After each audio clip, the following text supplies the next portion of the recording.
Good evening. This is Barley. Jamie, why don't you tell? Are you leading? Yeah. Hey, everybody. Good night. Good morning. Good evening, as Peter said. This is the last of our pre-tour virtual sessions. The main tour is on Saturday morning, beginning at 10 a.m. It is sold out. So if you can get tickets yet, I'm sorry. You can join our wait list. And if you are on our mailing list, if you're a previous tour goer, I do have a few tickets left that I'll be telling you about tomorrow morning. So if you've been with us before, all hope is not lost. If you have not been with us before, sign up on the wait list. And if people will cancel their tickets or can't attend, you'll be first to know about those. Ken, Barley Pfeiffer, longtime participant, one of our favorites, do some awesome work here in town. This year, coming to us virtually. What do we have? Everybody, thank you so much. Thanks for tuning in and watching. As Jamie said, our event this weekend, we are back in person in Austin, and the event is sold out. But we have a full day planned. We have 8 houses that are great to see, but what we were talking about just before we started is that, we are easing back into this during, there is still a pandemic. We are easing back into this. And as a result, a lot of our favorite people, a lot of our regulars actually couldn't find a homeowner that was willing to open their doors this year. Such is the case with Barley Pfeiffer, who have been a part of our tour and a huge supporter of our tour year after year before I was a part of this tour. So down below us from left to right, we have Joel Effland. Actually, they're above us tonight. Or sorry, are they above us? They're above us tonight.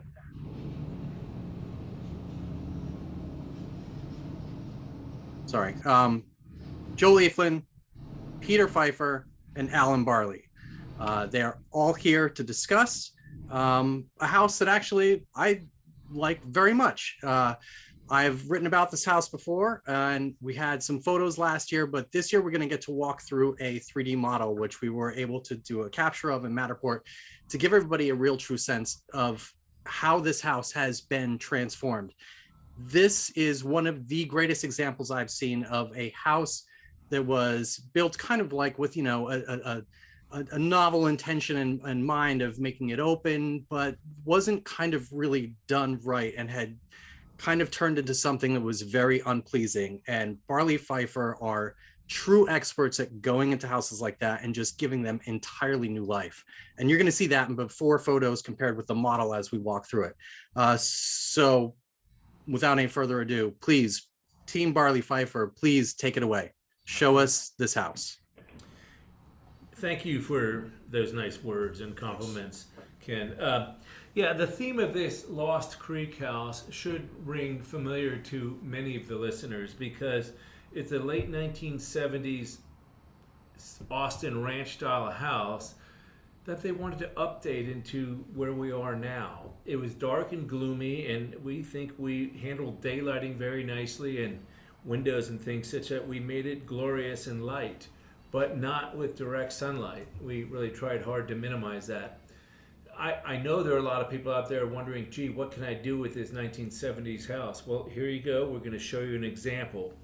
The house was modern at the time it was built, by the way. It was considered a modern home. It's got a standout feature, which is, if we can start going through any of the slides, can we?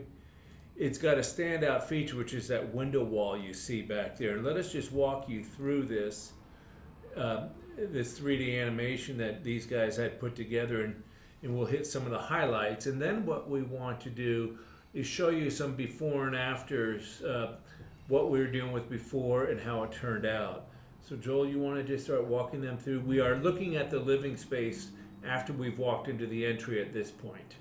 Right, and of course, some of the highlights of this house right off the bat is the real big expansive glass in the back of the living room. Of course, we've got a modern, updated kitchen, and then really one of the focal points of the whole space is this really great fireplace wall that just sets off and is kind of an anchor for the living room. But what's sort of neat in this picture, Joel, is you'll see the windows up above the entry on the left. Al and I have always believed in the benefits of bringing natural light in from at least 2 different walls, if not 3, to really get a good sense of natural daylighting in the space. You see there's no direct sunlight, and these pictures, these windows you see above the entry there face north and east, but they really balance out the lighting nicely too. I think that was key for making this space so much more habitable. Keep going. Well, so now what we would like to do is kind of go back to the entry and start looking at some before and after shots. I suppose starting from the outside. Starting on the outside, yes. So there you have on the left what we started off with, and on the right what we ended up with. And you see those windows added above the entry. Why don't we go on to the next one? I think this one really shows the updating pretty well on the right versus the left. You know, that old looking mildew-clad limestone certainly dates a house. And then you see how we cleaned that up and went with stucco instead of some of that plywood siding. And I think that was what cut stone we did on the exterior. Yes. Yeah, on the front, and Cut also limestone. lightening up the columns, taking the stone off the columns, just brightening up. And then we also, as you start to move down the corridor, we reduced the length of the corridor from the outside to actually bring in more entry on the interior. So you pulled Yeah, the that front made- door forward. We Move the did. front door forward, yes. So we made a larger foyer, but probably more importantly, we made a shorter outdoor corridor. And look at the difference in just what the floor material has made. The floor, going to a lighter cut stone flooring in that entry brightens up and reflects light back up to the front door. That's important. We really try to enhance the reflectivity of the horizontal reflecting surfaces in our homes. Go ahead, Joel. Let's see.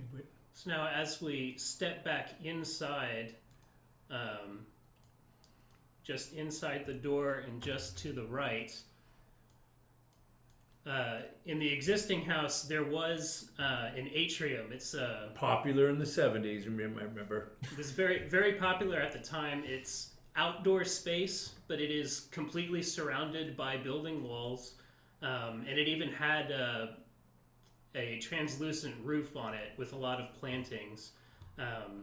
And what that did was it created a really humid box that was surrounded by your house. And as we started with the demolition, we found that this lovely growth and natural plantings in the atrium was actually kind of creeping its way inside and creating a level of mold growth on the inside of the house.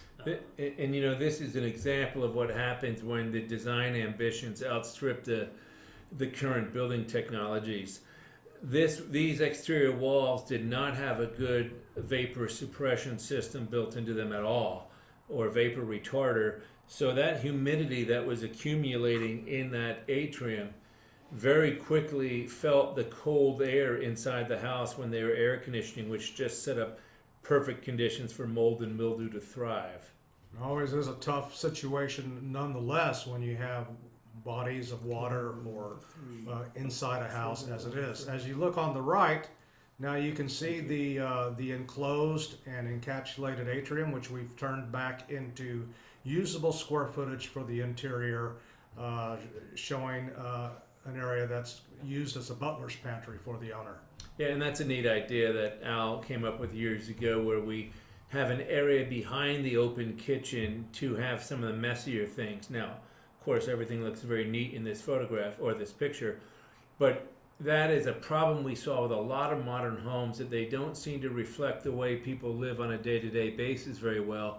People aren't always cleaning their kitchen wonderfully, so this has sort of a back kitchen or a back pantry where you can have some of the messier stuff that therefore wouldn't be in view from the living room. That's a really smart idea. I like that. So that area right there in the middle was where the atrium was. Yes, Right. That's where that circle is moving is where the atrium is. And just notice as we look at these photos, the abundant use of white and light surfaces contributes to this interior feeling, lightness and airiness, and it's invigorating to be in with bringing light from the south and combining it with the reflective north light. No dark countertops here, no dark brown or gray or black granite countertops. I know that was popular in the past 20 years, but it takes 3 times as much electric lighting to see that Yeah. apple you're trying to dice on the kitchen counter if it's a dark colored counter versus a light colored counter. You see here in this before and after shot how the beams are in the same place. The corner of the 2 window walls is in the same place, but pulling out the old saltillo tile and the old window wall and putting in a new contemporary engineered version of a curtain wall with all of the energy efficiency and waterproofing features that the system brings, and then the light ceiling just again transforms this space and really takes great advantage of these views that the owner has with this house. And the water management of this window wall system was really important to the client. That's actually what started the project from the beginning. They noticed that their old window wall was leaky and drafty. It was allowing water and all that humid air to come in. It's actually, they're on like a 30-foot cliff facing the south, and it was just getting hammered by the storms. And it was another area that in demolition, we actually found a really scary amount of water damage in that old system. So essentially, that existing window wall was sinking into the floor. That was like the corner or the That, no, that is just floor one near of the. the posts. Go back one, Joe. That was just one of the posts between the windows. Oh, And there- jeez. And the whole system was sinking down and Oh my of goodness. course, leaking. Yeah, it is interesting. Once we got into the house, we realized it's a good thing we took this on when we did, because I don't know how many years Yeah. more this house would have gone without having some major failure. Wow. And you know, to that point, before we start talking about the fireplace, what we saw is in the 70s, some of these neighborhoods in the Austin suburbs boasted not having to deal with Austin building permits and Austin inspectors. We get that. Nobody likes the bureaucracy. But this one, like some of the others in the West Austin, Lost Creek, Davenport Ranch, Rob Roy, we've also seen some of the most amount of building failures. Yeah. Because there was nobody looking after things to make sure they were being built to at least basic water management standards. And this Yeah. is a good example of that. Which brings us to this really now interesting condition of this fireplace Oh, and yeah. stone wall surround. Joel, why don't you talk about that? So obviously the fireplace is like I said, an anchor of the living room. But it was rather dated. It did tie the house to the time period that it was created. So I think they were plastic plants too. so revamping and giving a facelift to the fireplace was certainly part of the vision from the beginning. And so once we started kind of stripping away the stone, the level of craftsmanship behind that was a little concerning. To say the wow. least. Our engineers spent quite a bit of time making sure that we shored this up and made sure that the new fireplace was going to stand the test of time for sure. This was a considerable place of the floor dropping down, deforming here. It wasn't adequately supported to take the amount of stone and block that was built here. So Oh, you my could goodness. you could tell when you walked through the living room that there was a bulge a few feet in front of the fireplace, and then the floor dipped down as you got to the fireplace. And the reason for that was because the existing fireplace was so heavy that it was making the floor structure of the living room bend and bow. Jeez. So we took all that down and kind of reframed it. The fireplace now is it's an American clay product that's it's a high veneered plaster, kind of polished with a beeswax sheen, and then we've got walnut paneling forming the surround with. That's walnut. Yes. And backlit with Really LED nice. and you might notice subtly the back lighting of that whole ensemble. Right. Oh yeah. So it's backlit on the edges as it stands away from the wall, and it's also lit underneath the hearth. I can Yeah, see it kind of radiating from the top too. Mhm. Right, but what you may not be able to tell is that's a cantilevered hearth, isn't it, Joel? Yes, it You is. can look at it from another angle. Yeah. So if we come around, Yeah, there you can see it a little bit better. Well, behind the plant. hidden Oh by the well. plant a little bit. But there you There you go. go. There you Oh, go. all right. Oh, wow. And you see it's underlit. Oh, that's beautiful. You can have a very nice effect in this living space in the evening where you have subtle, very indirect lighting. And I'll make this point too. We really try to avoid lighting a house by throwing dozens of recessed lights up in the ceiling. As a matter of fact, I've got an obnoxious term for that. I call it ceiling acne. We try to find more subtle ways of lighting so you don't have these glare spots above your head. If we zoomed out again, you'll see we didn't go too crazy with the recessed lights. I think there's maybe 8 of them in this entire space. And Yeah, they don't wow. have to be on for you to get a good sense of lighting in the space. Right. Lighting is a large part of what good modern architecture is, both the electric lighting and the day lighting and balancing the lighting, as I said, so you get light from the front and the back and the side in this living room, and it's glare free. If you've got direct sunlight coming in, you know you've got a problem with a house in Austin, Texas.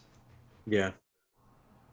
Well, that shot right there, the spot where the atrium used to be, even though you took away a transparent roof and brought it into the structure, it is just as lit, or I'm sure in the middle of the day, even better lit than it was when it had, when it was like a clear roof.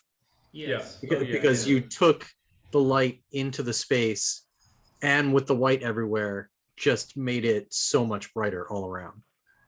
And then we added additional clear stories, which are sitting above the entry right there as Joel moves the cursor to. So that, again, helps to balance and balance off with reflected light. And then the white countertops Right. and the white freestanding cabinet surrounds that are there all push light in and around the house.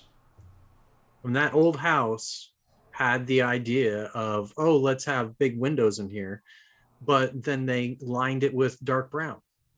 So you had strong contrasts, and Yeah. the older you get, the less you like to be in a space with strong contrast. It's just tough on your eyes. They had the right idea.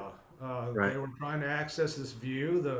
The kitchen was in a decent place, but everything needed to come out and be rethought or repurposed. Right. All right. We did keep the globes, though. I don't know if they're the same globes, but we wanted to pay homage to what was there before. I was going to ask, they do look like the same. That's nice. That's probably the only acceptable thing to really keep. Well, in the setting of the existing house, they looked dated. In the setting of the renovated house, they looked okay. And we also do have to say we had a client I love that that was kitchen. very sophisticated in their taste of the surfaces and the finishes. So we're thankful to have them to move along with a great palette to work with. Yeah, I want to reinforce that. The client couple owns and manages a number of apartment complexes, among other things. So they were very familiar with construction. What was particularly neat about them is they realized that this was beyond their scope. They had done the renovations of their apartment complexes and the clubhouses by themselves. They designed them and renovated them by themselves. But without a whole lot of convincing from us, they realized, okay, that is one level of experience, but it's not the same level of experience as is needed to take a house and transform it the way we did. And it's interesting to piggyback on something that was said earlier. This project came to us by the interior designer, all because she was initially hired to sort of help brighten up the space, and she was one who realized, I think I'm a little bit out of my element, particularly when it comes to the window wall. Let's bring in this team. and together we had a lot of fun because, and I think it's important to mention that these interior finishes you see were also were very much the work of. It was a collaborative effort between builder, client, interior designer, and the architects, and we all had to rely on each other at different points as we pulled the ceilings and the roofs down. Surprises were there, and the builder.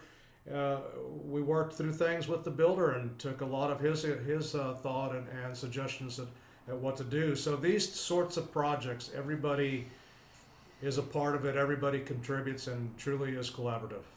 So let's give credit where credit is due. The interior designer was Sharon Radovich of Panache Interiors, and the builder was Oliver Custom Homes, and of course, And- we're the architects. Just to jump in, that's a team you work with frequently, right? I remember several of your homes have had that team on hand with Sharon and Oliver Holmes. Yes. Yes. You know, and it's like any team. If you've assembled a good football or baseball team, don't mess with it. This builder has done millions of dollars worth of work for us on a handshake. We trust him that much. Yeah. This interior designer is just wonderful in communicating with the client and not doing what she wants to do, but finding out what's important in the client's mind and what they want to do. Is that an LED light above the table? Yes. Yes, and that was actually a custom design that was kind of thought up of and paid for directly by the client. They kind of handled that all on their own. So they had some real neat design taste, but it was just kind of cute when she said to me one day, after this was framed up and the sheetrock went up and we went by to look at the house on it one Saturday afternoon, and she stood there in the space just marveling at it and said, you know, there is no way we could have done this on our own. Thank you. And that was fun. What else do we want to point out here? We talked about the front porch and the orientation and the lighting and the fireplace. Actually, I noticed one of the only places where you, other than the fireplace, that you don't have a completely stark white wall is that accent wall in the dining room. What is that? Yes. Is that a wallpaper?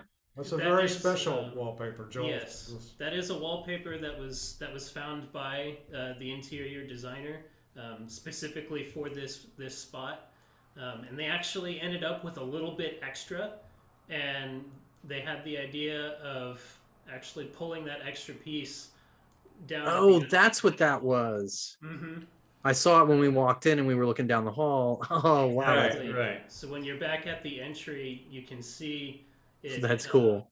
Over by the bar and by what used to be the mudroom, and that's where we were on the existing photos. It was really kind of a neglected space. This is right when you walk in from the garage, and now it's been kind of opened up to the rest of the house and Show them what it is. brought in with the butler's pantry and drop-off station. And I think we have a view also of the stairwell, right? Yes. We do. We can go back there. Yep. So just before we get there, there's the view kind of looking back at the entry from the interior. You can see it was really low and really dark, and just raising the roof up and bringing the atrium into the space itself. Really brightened everything up. The door was right there where the corner is, right, Joel? Yeah. So that was where the exterior door was. So by moving the door out and reducing the length of the covered entry, we created a nice little vestibule to step into the interior space. Yeah, I see you sacrificed a piece of vintage stained glass in the process. Vintage. You Yes. know, I think we can still find it and sell it to you if you want to. So then, kind of the last little bit of the major space here is tucked back here. There is a powder room back there with another really interesting wallpaper that the interior designer found. But wait, show them the windows above, can we? Yeah, there you can see the bit. We brought in light from the living space into the powder room on both sides, not just the side you're seeing. That's right. There you go. Oh, wow. Translucent, very soundproofed, but makes a big difference in the pleasantness of the space. That's a really great idea. And then this was one of those cases where this is the most expensive words in a remodel. While we're at it, they were just really not. They saw what we were accomplishing in the main living spaces and really wanted to bring that into the stairwell as in addition. So they ended up refinishing the stairs and kind of reworking the entry wall or the window wall at the end of the stairs as well. That's the back side of the fireplace, right? That's correct. Yes. So That's right. that wall, that fireplace wall, was lined with that stone on the front and the back, Yes, it was a solid mass. but that wasn't. That was just sitting there weighing the house down. Yeah, literally, That's visually and physically. Wow. Yeah, it's a much more pleasant descending of the stairs now than it was before. And also, I can see in that photo, in the old photo, there's a deck outside. Yes. Oh, that's a good point. Yes, good observation. As part of the remodel, they stopped. They chopped the deck off. There is still the deck, Right.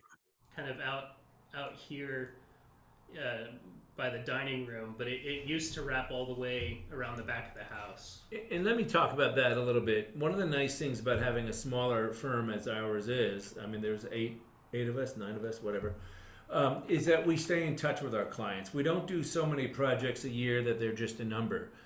I still can call up this client and just razz her and meet her husband for lunch. And when you do that, you get to learn a lot of things about how the design was used. And some of the things we found out over the past few decades are, do one really good porch. Don't do a bunch of them. Don't do a wraparound porch. Don't do a porch off the master bedroom. They never end up being utilized. And in this particular case, they had a porch off the master bedroom with a bridge, you might say, that went to this other porch that you're seeing here. Well, nobody used that outdoor hallway for anything, and all it did was produce an obstruction of the view. The railing produced an obstruction of the view. So we now just have one really nicely done porch with glass rails so you can see through, and just got rid of all the others. They weren't used, and they were becoming a maintenance headache. So you cleared the view here in the family room, but then also in the stairs. Correct. So you can stand at that landing and you have an amazing view, just like you do when you're standing here. And you see the glass railing in the outside. It does truly disappear to the Can view. you move us like closer into that corner? And actually, if we mouse scroll up, we'll get a less distorted view too, so we can see it in a little bit more of a natural perspective. Yeah. The nice thing too with removing the There we deck, it also brought in a little bit more of a connection to the ground down the hillside too. But imagine how There we the go. view would have looked so different if it had the typical picket railing around the porch. And then notice how there's no railing or anything in front of you now where Joel's got the cursor. Yeah. Before you had this That's an very attractive incredible railing view. going right across there. That's incredible. Nice place to read a book on a Sunday afternoon. Yep. Joel, if you want to, you can go full screen and we'll still superimpose over there. By the square on the bottom right. What's that? Bring your cursor down to the bottom right. We can go full screen on this. We can get a nice view. There you go. Ah, That'll open it up a little bit. Did you do this, Jamie? Were you the one who set this up and took these videos? I did. Good job. Good job. Thank you. You'll notice, by the way, to the left in this image, we did the same thing with the windows that we did above the powder room. We just had some upper clear story windows to bring natural light. You see what I'm talking about? mhm. Natural light into the space. So they still had their privacy. It was a work area, but it does a lot to just bring light in from all different sources. Just a little bit of window from the opposite side of the room does a lot to it. It reduces shadows. Is really what it does. Well, I think the amount of light and the vibrancy of Jamie, the scan tells us that the lighting was nice inside the space because it allowed these photographs and scans to be very dynamic. For sure. It was a very You had easy. enough light to work with. Yeah, it was a very easy house to scan. The layout made it easy, the lighting made it easy, and it was, like a little surprise coming in that front door. It was a really cool house to visit in person. I'm sorry we can't get people in there on tour day this year, but that there's, this is about as good as we can do, and it's pretty good view, to be honest. I'm really happy with it. What are the floors in this house? So this is it's a wood look ceramic. So it's a ceramic tile that looks Really? like white oak. Yep. Yeah, that's popular doing those. I know it's not the most authentic, but it sure as heck is durable. And you probably wouldn't have known just looking at it. Nope. I actually thought it was the same wood to match the fireplace. No, it does look like ash or maple or something nice and light, but it's not. And you know what? Speaking of that, what I do respect about what our client and That's really neat. interior designer Panache did here was they restrained themselves. They didn't go with what's cool and contemporary for everything. Look at the handles of the cabinets and the chairs. They're chrome or they're satin nickel. Yeah. They're not gold. They're not bright brass. That's very popular now, this gold look. And then I'm afraid in 5 years from now, that's going to look like avocado refrigerators. They really tried to do the interior appointments in a way that would remain timely for many years to come. Well, and Peter, that also was carried through in the lighting plan, as you can see here. And as we stated before, we used the smaller, a few of the smaller recessed cans just to really outline the major planes of the ceiling. But it reduces your eye, reduces the busyness that ceilings often have, and it just simplifies and calms down the space. So we had a question come in. The reflective surfaces in the house, the cabinetry, that kind of thing, was that done with an eye toward reflecting that light back? Was that just sort of a happenstance that they add to the flow of light and the open feel of the house? So the light color is certainly helps with the helps with the lighting distribution. It distributes light. The actual reflectivity, the shininess of the surfaces, that was more of just a personal preference for the client. It's a polished instead of a honed. Yeah, because it definitely is doing that double duty of reflecting more light too. Right. That's important, guys. I know cherry floors or mesquite flooring and other and darker oak were popular for a long while, but what a difference it makes when you have a light colored floor and distributing reflected light. Yeah, those before and after pictures are just amazing. There is one last little thing that we keep moving by, but that statue that's got its own little cutout. Yeah. We were. Yes, well, that was we had a special place to put it. We had to create a special place to put it, and it was a very important statue to her. Remember, these are not, That was in the atrium before, right? Yeah, it was. these are not our houses. These are our clients' houses. So we're trying I to love help it there. help them achieve their dreams and guide them through, so they can have they can see their space come alive with the things that are important to them. It's probably okay to mention they're both, I think, of Italian descent. I believe her husband was from Italy, and they kind of wanted things that were reminiscent of what you would see perhaps in around Rome or Venice, or certainly in what is that, where the Uffizi is. Anyway, Right. You get the idea. Another question: is there a coat closet anywhere?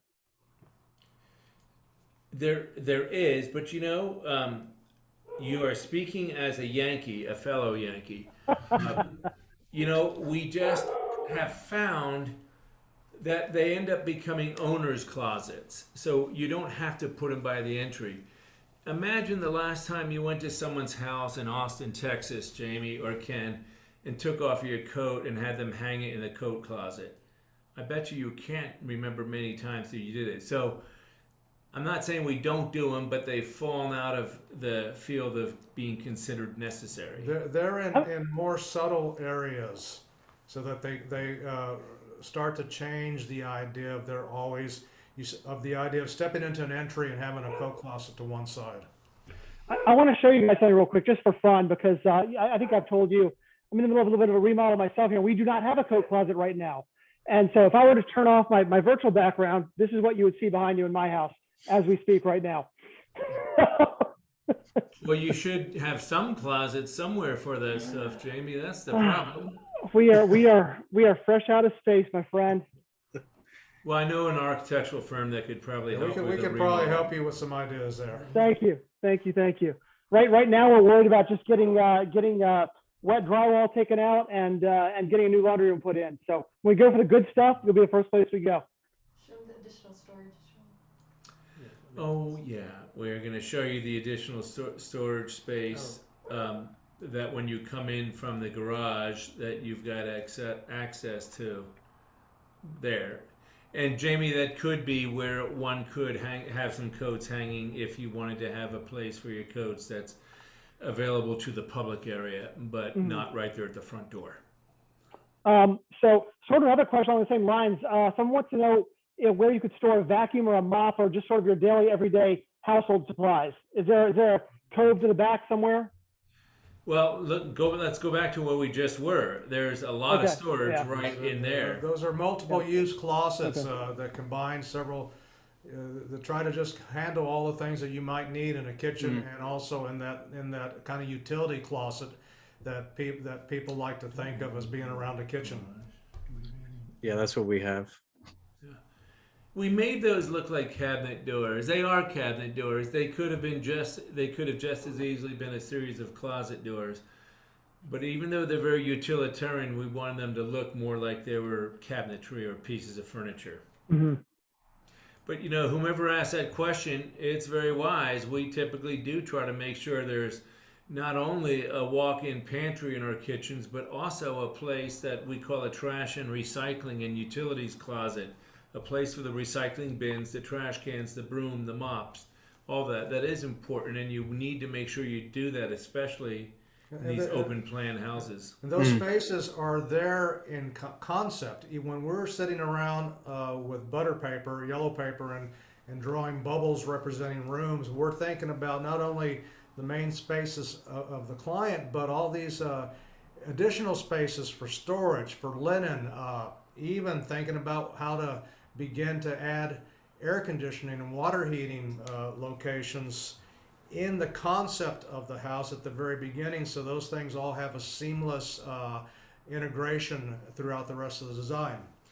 Yeah, I'm going to piggyback on that. Oftentimes architects leave it up to the builder in the field to figure out the ducting runs for the air conditioning system, and we don't. We try to make sure we've got that all figured out in the drawing so they dovetail nicely with the structural system.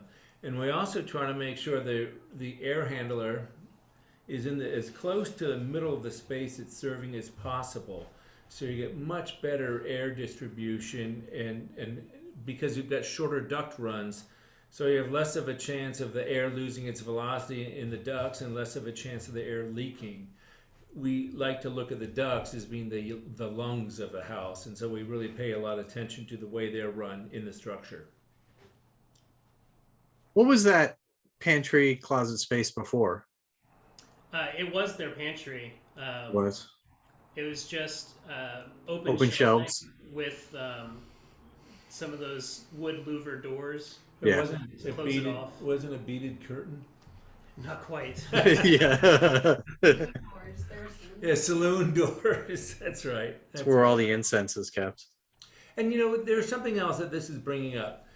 You are right. If we were doing this house from scratch now, and if there were their children at home, and this was a busy family, we would probably be designing it differently. You have to understand, this is a couple whose kids are long on their own, and they didn't want to move out of the family house and go to another neighborhood, so they made it their final resting place. It's like instead of buying a condo downtown, aging in place. The forever home. And Forever. to bring a bit of luxuriousness into the finishes, into the surfaces around them. Well, it's from To gracefully live in this house through the rest of their coming life. years. I mean, it's remarkable. You basically gave them a new house in the same dwelling. In the same neighborhood where they've known the neighbors for Yep. years, and where their kids come home, and a lot of their friends' parents are still in the same neighborhood. This is Yeah. the ultimate idea of bringing sustainability into residential architecture, because we're not getting rid of a structure, we're repurposing the structure and giving it new life. Yeah, that's a good point, Al. It's not ending up taking up landfill space somewhere.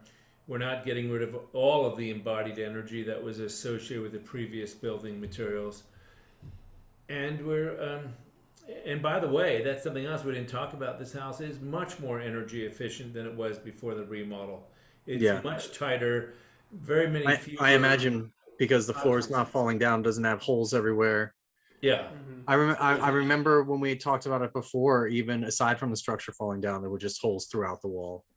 right. And therefore, lots of infiltration of the molds and pollens from the outside. So the indoor air quality is much better, and the comfort's much better. And they'll get sick less often, and they'll have less dust on the surfaces to have to wipe up. Okay. Joel, may I take over the model real quick? I want to look at a couple of specific things for some questions. All right, How long Okay. did the remodel take? a long time. It was long. Oh, I don't know. I mean, it would be so much longer now, unfortunately. But my recollection was at least 8 months, if not. Oh, wow, okay. Yeah, it was pretty much 1 year in design and 1 year in construction. Which is unfortunately not unusual right now. Yeah. We had a question about the vents and the lighting on the fireplace. Is that did you have to reroute the HVAC? No, well, a little bit, yeah. There were floor vents in the existing conditions. We just moved them around a little bit to respond to the new furniture layout a little better. Yeah, it's a floor-fed system. But Joel, isn't the air handler somewhat centrally located down in that lower level? Yeah, it's underneath the stairs. Is the are the clients interested or have a need to do the rest of the house? Or They was did. it They did a lot of the rest of the house. they had already done it? Yeah. Well, no, remember Joel was talking about that very, very, very expensive phrase called "while we're at it." Yes. While they were at it, they did deal with the downstairs, and I don't know if they dealt with the master suite or if they'd already. They had already had the master suite. So they've been moving around the house and updating it Okay. On a continual basis. So I saw one of the questions that came in about can you do a remodel and still live in it? Do we address that now, Jamie and Ken? Yeah. Sure. Sarah, did you not see the coat rack behind me just now? Well, as you can then attest, it's probably one of the more effective stressors you can put in your life. We've actually got a comic where we show a couple standing at the gates of hell, and Satan says, you can either live in your house during a remodel or spend eternity in hell, and they chose hell. Because it's tough, guys. It's not only tough on you and your relationship, but it slows the project down and it makes it harder for the workers to do their best job. Look, I lived through my house when it was remodeled because I just didn't have the money to move out. But my God, I took a 6-month remodel and turned it into a 10-month project because of it. Remember, there are times when the power is shut off while they're doing rewiring, or there are times when the plumbing is shut off while they're doing replumbing. You imagine trying to live in the house during those times? Well, and if you've got pets love hammering and sawing. Pets just dig it. Well, they do. And then don't underestimate what it's like to live without air conditioning for a few weeks. Power tools in the interior space. They can be They're quite lovely. annoying. Lovely. Just a little bit of reverb sometimes. No, so look, if there's any way you can find a short-term rental to do your remodel, you'll be much better off. What? Can we touch on the outside of this, the front yard of this house real quick? Sure. Because You want us to go outside, or are you going to take it? I'm going to take us outside because it is lovely.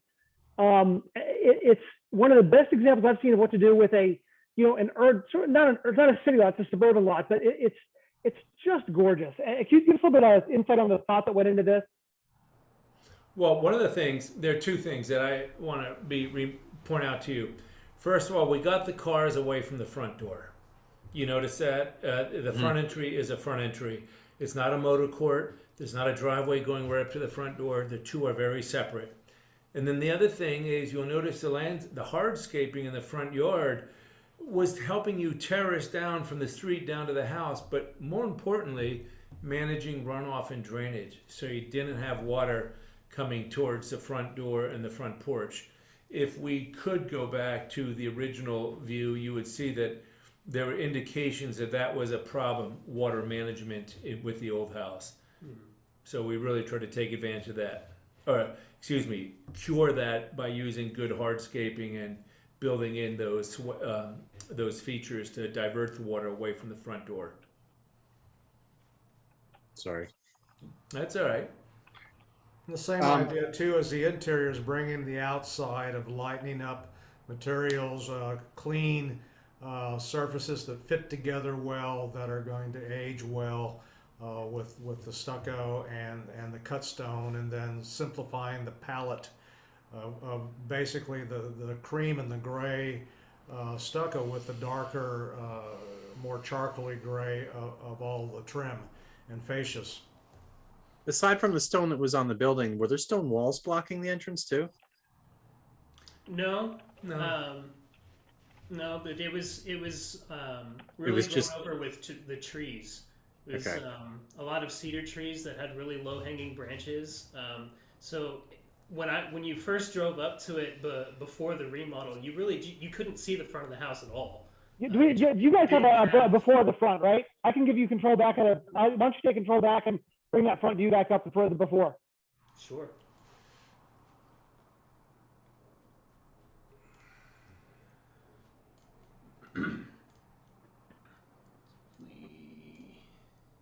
Who knows where we would have been without Joel's work putting this together today.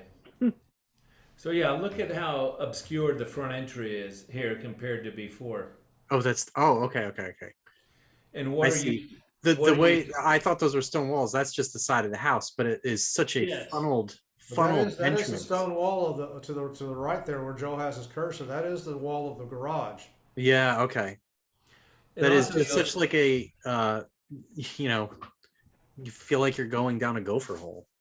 well, and Yeah. water would go down that decking and start accumulating inside the outdoor foyer. So it wasn't a pleasant experience. We had to deal with that. You know, and that's just the stuff that happens over time. Remember, I think they lived in this house for 25 years. Yeah. And over time, you do this little landscaping project and that little landscaping project, and next thing you know, you've created a bunch of unintended consequence problems because you didn't think about the effect of on drainage. We did. We had to correct drainage issues. Wow.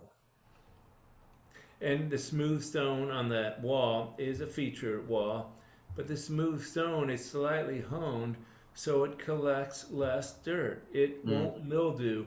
And you seal it, put a sealant on it, and it won't mildew and turn gray like the image to the left. And that's important, both the smoother surface and the sealing of it. And the windows that are above the entrance in the new house were not, or in the new design, were not there for the old design, right? No, Right. in fact, the walls that those windows were in weren't there either. That whole space just inside the entry was kind of that 9-foot, really low ceiling just inside the door. Yeah, I can see it in When the other we- picture. When we pulled the atrium into the interior space, we also raised the roof over that area. Right. Push the wall so the interior volume got a little longer by moving that clear story wall back towards the front of the house. Right. Well, guys, It's a are there huge any difference. other thoughts you want us to explore with you? Or are there any other questions while you've got your audience? We've been asking as we went along, and I think everybody's gotten their questions answered. I know it's a delight for me to see this house. It's just, you know, as always, you know, it's a privilege to see the work that you've done, and it's always outstanding. I hope we'll see you back in person next year. But thank you for spending your Thursday night with us. I really appreciate it. You're welcome. Good luck with the rest of the tour. Thank you. We Thank you. enjoyed it. Yeah. All Thanks right. for letting us walk through this virtually. It's a really, really awesome design. thanks everybody for watching and walking through with us. All right, Ken. Okay. Good night. All right, everybody. That's it for our virtual pre-tour presentations. We are off tomorrow night while we prepare for the tour Saturday morning. Once again, if you were not able to get a ticket, if you're on this broadcast tonight, give me an email, james@modernhomedoors.com. We'll try and take care of you. I know a couple of you out there are trying to get tickets. Otherwise, we have a 100% sellout. It's going to be a big year for us. We're excited to be back to live touring and looking forward to seeing you all on Saturday. Bye-bye. Yeah. All right. Thanks, Have a good night, everybody. everybody. Okay.